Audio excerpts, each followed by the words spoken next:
chain 1, 2, chain 3, double crochet in the side of this chain 3 once,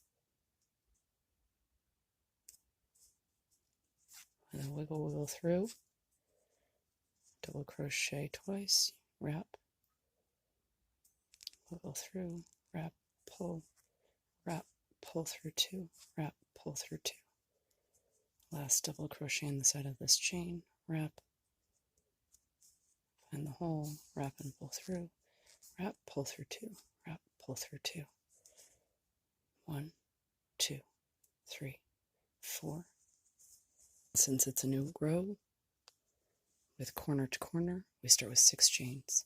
1, 2, 3, 4, 5, 6. We wrap for our first double crochet and count the bumps on the back until we get to 4. The bumps on the back correspond with the stitches in the front. 1, 2, 3, 4 stitches. 1, 2, 3, 4 bumps. This part will take some practice to train your eye to see where each stitch is and where each bump on the back is. Feel free to rewind the video, play it back in slow motion. Second double crochet to the 5th bump on the chain.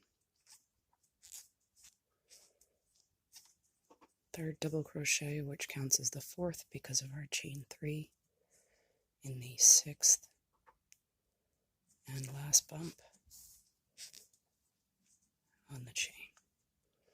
We make sure we've turned so that we have a peak, peak, peak, peak to slip stitch to. We do not want to go back across this way because then our edge will not be flat and it will continue to make a triangle shape, which is how we started.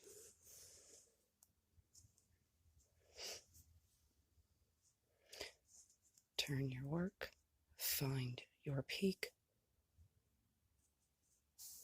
slip stitch, and continue back across